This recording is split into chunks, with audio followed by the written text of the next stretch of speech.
கரூரில் 40 பேர் உயிரிழந்துள்ள துயர சம்பவம் தொடர்பாக தவேக சார்பில் சிபிஐ அல்லது சிறப்பு புலனாய்வு குழு விசாரணைக்கு கோரப்பட்டிருக்கு. கரூரில் தவேக தலைவரும் நடிகருமான விஜய் பிரச்சார கூட்ட நெரிசலில் சிக்கி இதுவரை 40 பேர் பரிதாபமாக உயிரிழந்திருக்காங்க. அதில் 35 பேரின் உடல்கள் அடையாளம் காணப்பட்டு அவர்களின் உறவினர்களிடம் ஒப்படைக்கப்பட்டது. இது தொடர்பாக தவேக பொதுச் செயலாளர் புசி ஆனந்த், இணை பொதுச் செயலாளர் சிடிஆர் நிர்மல்குமார் உட்பட 4 பேர் மீது 5 பிரிவுகளின் கீழ் கரூர் காவல் நிலையத்தில் வழக்கு பதியப்பட்டிருக்கு. இதில் துணை பொதுச் செயலாளராக இருந்த நிர்மல்குமாருக்கு சமீபத்தில் தான் இணை பொதுச் செயலாளர் பொறுப்பு வழங்கப்பட்டாங்க. கரூரில் அரங்கேறிய இந்த துயர சம்பவம் குறித்து தொடர் விசாரணையானது மேற்கொள்ளப்பட்டு வருது.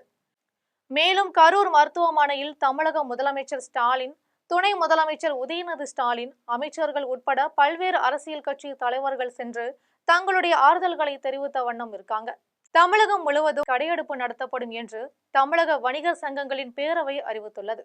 மேலும் கூட்ட நெரிசலில் சிக்கி மூச்சு திணறி உயிரிழந்த 40 பேரின் குடும்பத்திற்கு தலா ரூபாய் 10 லட்சம் நிவாரண தொகையும், மயக்கமடைந்து மருத்துவமனையில் தீவிர சிகிச்சை பெற்று வருபவர்களுக்கு தலா 1 லட்சமும் வழங்கப்படும் என்று தமிழக அரசு சார்பில் தெரிவிக்கப்பட்டிருக்கு. இதனிடையே கரூர் சம்பவம் தொடர்பாக தமிழக வெற்றி கழக தலைவர் விஜய் நீலாங்கரையில் உள்ள அவரது இல்லத்தில் ஆலோசனை மேற்கொண்டாங்க. அதன் பின்பு கரூரில் உயிரிழந்த 40 பேரின் குடும்பத்திற்கு தலா 20 லட்சமும், காயமடைந்து சிகிச்சை பெற்று வருவோருக்கு தலா 2 லட்சமும் அளிக்கப்படும் என்று விஜய் அறிவிச்சிருக்காரு. சிகிச்சையில் இருக்கும் அனைவருக்கும் தேவையான அனைத்து உதவிகளையும் தமிழக வெற்றி கழகம் உறுதியாக செய்யும் என்றும் தெரிவித்தார். இந்த சம்பவம் தொடர்பாக விஜய் கைது செய்யப்பட வேண்டும் என்று பல்வேறு கண்டனங்கள் எழுந்து வருது. குறிப்பாக இதுவரை விஜய் களத்திற்கு செல்லவில்லை என்று விமர்சனங்கள் முன்வைக்கப்பட்டு வருது. இந்த சிக்கலான சூழலில் கரூர் சம்பவம் தொடர்பாக சிறப்பு புலனாய்வு குழு விசாரணை அல்லது சிபிஐ விசாரணைக்கு உத்தரவிட வேண்டும் என்று தவேக சார்பில் கோரிக்கை விடுக்கப்பட்டிருக்கு. இதற்காக சென்னை பசுமை வழி சாலையில் உள்ள உயர்நீதிமன்ற நீதிபதி எம் தண்டபாணியிடம் அவரது இல்லத்தில் தவேகவினர் முறையீடு செஞ்சிருக்காங்க.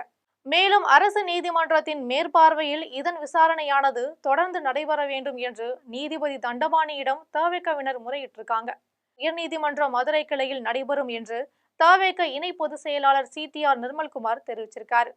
பிற்பகல் 2:15 மணிக்கு விசாரணை நடைபெற இருக்கிறது என்றும், விசாரணையின் முடிவில் எந்த மாதிரியான நடவடிக்கைகள் மேற்கொள்ளப்படும் என்பது தெரிய வரும்.